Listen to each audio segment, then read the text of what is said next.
É possível ser uma boa pessoa sem religião? Sem dúvida, meu irmão. Sem dúvida. Porque aí é uma. Porque eu já li a Bíblia muitas vezes. Embora a minha mãe e muitos entendedores digam que a Bíblia não é um livro normal, que lê como outro livro qualquer e não sei o quê. Pronto, já sabes, se calhar já ouviste isso também. Já li a Bíblia muitas vezes e uma coisa. Qual era a questão para não devagar? É possível ser uma boa pessoa sem Sim, religião? claro. E tu, quando eu a ler a Bíblia, eu costumo dizer que a Bíblia é o melhor livro do mundo. É o livro mais educativo que existe. Porquê? Por se tu reparares, tu vais ler a Bíblia, conta-te histórias de 2000, 3000 anos atrás, coisas que parecem que estão a acontecer agora. Literalmente, meu irmão. Mas porquê? Porque a Bíblia eu acho que é a prova viva disso. Que a humanidade, em comparação com o mundo, é uma coisa muito nova. E nós todos sabemos disso. Todos nós sabemos disso. Agora, eu quando estou lá em casa, falar da ciência com a minha mãe é um problema. Os, os crentes fervorosos não acreditam na existência do dinossauro. Porque os dinossauros remontam a mais de não sei quantos milhões de anos atrás. E segundo a Bíblia, o mundo só aconteceu há poucos milhares de anos. Percebes? E depois logo tens aqui aquela divergência. Mas depois quando eles já estão assim mais receptivos, dizem, mas a ciência é de Deus. Aleluia. Há um meme, uma foto que demonstra um mendigo que pôs 5 ou 6 copos. Em cada copo era uma religião ou um significado.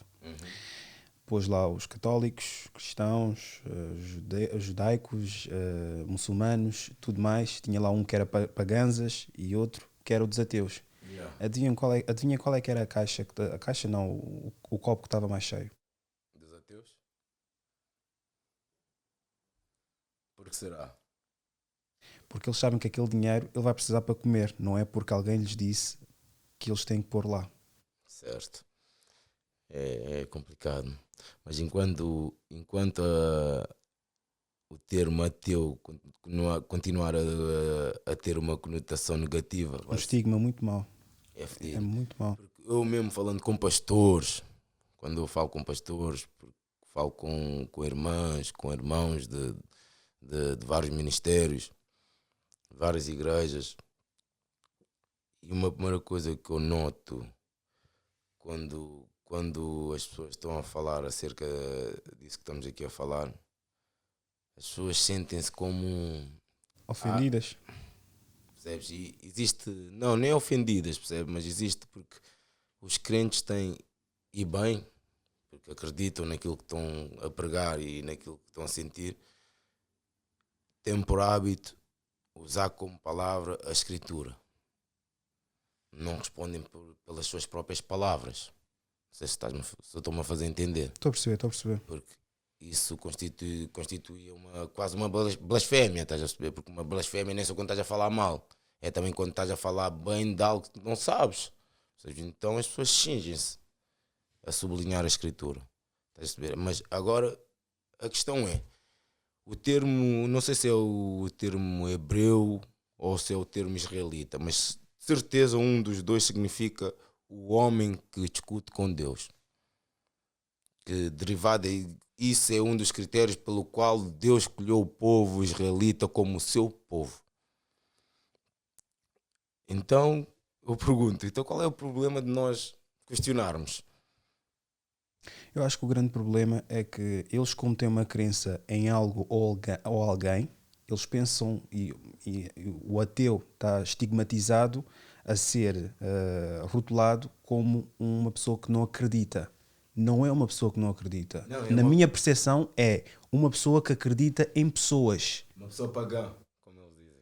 É uma pagã, é uma pessoa pagã, os pagãos e não sei o quê. E eu, muitas vezes, como é que eu ia te explicar? Muitas vezes vou à igreja com a minha mãe, ou ia, porque agora já está imenso tempo parado. Quando de vez em quando ia lá, assim, com a minha mãe, eu noto muito isso às vezes acaba por incomodar. Porque, embora eu não partilhe inteiramente da mesma crença que a minha mãe e a forma de praticar e etc., muitas vezes eu faço questão de me incluir, percebes? Porque acho que isso é importante. Mais do que nós queixarmos de sermos excluídos, é nós também queremos nos incluir. Procurar informação. Percebes? Estarmos incluídos na sociedade, nas coisas que nos rodeiam. É para a gente saber as coisas que estão à nossa volta e sentir e vivenciá-las. Isso é importante, percebes? Mas depois eu noto que há uma grande resistência do outro lado em fazer parte das outras coisas que não são delas. Percebes? Porque eu noto, a minha mãe hoje em dia, a minha mãe era professora de dança, de funaná. A minha mãe hoje em dia não ouve funaná em casa. É música pagã. Percebes? E a minha mãe orgulha-se disso. Eu também orgulho muito disso, de ver a minha mãe feliz e etc. Mas por aí tu notas como é que a religião tem força na vida das pessoas. Percebes? E depois eu acho que a religião devia estar a fazer muito mais do que aquilo que está a fazer. Porque é urgente se reinventar um novo conceito de abordagem, um novo conceito de informação, de chegar às pessoas. Percebes? Porque esse conceito não é por ser antigo. Mesmo nós também, desculpa te interromper, mesmo nós também podemos estar a dizer que os ateus estão estigmatizados, mas a própria religião em si está estigmatizada. Tu, se disseres um rapper religioso, tens logo um carimbo ali. Se disseres que é um professor religioso, tens um carimbo. Estás a ver?